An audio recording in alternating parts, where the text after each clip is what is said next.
and televisions in every home, interlinked electronically. Number 39, I think it is, in that whole series of prophecies and predictions, has to do with countries going bankrupt. Now, that has been up on my website and published elsewhere prior to all this stuff. Sure. In May of 2006, Meyer told me that what we're looking at is the collapse of the dollar with profound international implications, because this is the motivating concern underneath our war policies. It wasn't simply acquiring, the minerals and oil, but that underneath this is the collapse of the U.S. economy and its world influence. That's already on the Internet. Someone posted it up there for me in June of 2006. How does Meyer know these things and tons of other specifics in a variety of sciences? I think we're talking with Richard Hoagland about, again, discovery of water on Mars. Well, on my website, I've got a copy of, I think it's a press release from August of this year, including information about, early discovery of water on Mars. But there's a paragraph from Meyer that we have in books, published copyright, where he's told in one paragraph, in the future, your scientists will discover water on Mars. They'll discover that Mars has a hostile to life environment. We discovered there's perchlorate in the soils in August. And then they said you'll discover life forms, microscopic or, microorganisms, floric, faunic life forms. And that just was a few weeks ago. But that's been on my website since August, and it's been in print for 32, 33 years. Now, this is the kind of thing that when someone listens to this, I'm telling you that this has been, it's copyright public. We have the books. Wendell Stevens published sure. and more, tons of things that show that the information he was getting from some source. And there's an astrophysicist named David Froning who came to a presentation. Got up on stage with me for 450 of the corporate clients of the Biltmore Hotel in Los Angeles, and he stepped forward and he said, "We believe we've made breakthroughs in our understanding of zero-point energy and hyperspace propulsion from Mr. Meyer's films and his published work, and whoever is advising him is scientifically very knowledgeable." That's a guy with top-secret clearance in defense industry and all the rest. So the people who are skeptics gratuitously, I don't mean people should be skeptical. I'm skeptical of a lot. Well, there's nothing wrong with that. You've got to be, if you're going to find truth, you have to really ferret through stuff and find out what really works and what doesn't. But it is so carved in stone on this. I admit I get personally frustrated at times about stuff, and then I remember something that I'm supposed to pay attention to like everybody else. Don't shove it down people's throats. If you're going to talk about it, if I'm invited on your show and you say, talk about this, George, I'm going to flap my lips on this and answer anything I possibly can, because I want people to know. And now you go to my website, you take a look at stuff, and you figure it out for yourself. And sure, I want to sell 1 million films and books. So everybody does. But you know what? Forget that and read everything for free. It'll take you about a week to go through my website with all the stuff that's there to think through, and you'll know more. And some people really said, you can't be serious. I said, yes, you will know more after you read these documents than anybody, for the most part, in government, astronauts, UFO community. You will know more about extraterrestrials, UFOs, and the nature of this universe than any of those people who are otherwise considered our experts, because Meyer got his information from people who've been there and done that and have taken him and shown him these very things. What's the latest, Michael, with the skeptical challenge that was out there? Well, this is a beauty to me. I want to lay it out carefully, and I'll go slowly, and in case we have to stop, I'll come back to it. But in our film, The Silent Revolution of Truth, we put a section where the representative for the Skeptics Organization, Center for Inquiry West, Independent Investigators Group, could make his best case against Meyer's evidence. And rather than even as an interview, we let him script his whole presentation, and then all I did is I would make some counter commentaries, and we cut it back. Based on his claims, right? Based on his claims. Right. And what that led to was, after the film came out, because I held some things back from, kind of hitting him up with at the time, he had to retract his fundamental premise.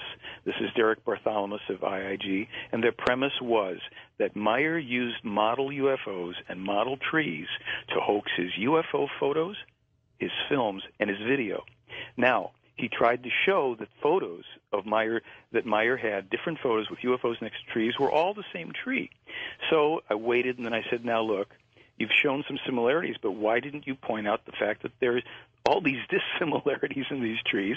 And if you really want to be fair, why don't you just produce one photo with a model tree and a model UFO and show us how it was done? Right. The next thing that happened was he backed away from that claim, and that article is on my website too, down in that skeptics section or whatever I called it.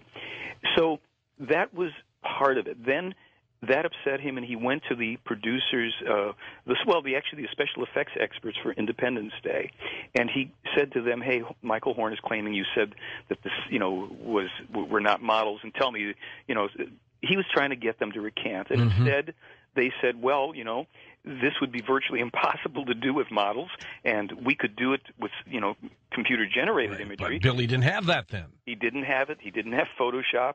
So that was a defeat for the skeptic. And then, just as of yesterday, James Deardorff put up a new document that I've linked to, and it shows that the classic Meyer shot, it's called the sunlight shot, where there's a UFO, and it's wintertime, it's a barren branch tree, the sun is glinting off this object, and many people, Cal Korff and others, all thought, well, this has got to be a model. We can't see that the branches are actually in front of the thing. Well, James Deardorff shows clearly, without having to, gum anything up or do anything hokey, the branches come in front of the object. That ends the challenge to the case if it hadn't been ended already. Another skeptic had claimed that Meyer had used a light fixture and a black curtain. I said, get a light fixture and a black curtain and show us. Duplicate it. Duplicate it. Because you can claim any. I could say, if I was an opponent of the case, I could say that he simply used, German pasta shells and it's all a hoax. But if I can't demonstrate that, where's the credibility? You're just attacking somebody. Demonstrate it. To date, none of these skeptics have been able to do it. And to the credit of one guy in England who tried to duplicate some Meyer films, I actually linked to his page there, and I gave him credit for it. I said, at least you, Tony, put your money where your mouth is, and you tried to show this was a hoax. And the guy himself admits, hey, this is way hard to do, and I've got two hands, and it's, 2008 when he was doing this, and Billy Meyer, didn't have what I did. I can't do it. So this was effectively, the skeptics should learn three simple words, and those are, I don't know. And that would be okay with me. Sure. The last thing they did was they falsified my emails to try and make it look like I had admitted that this was a hoax or something, and they left it up on the website, so I linked to that.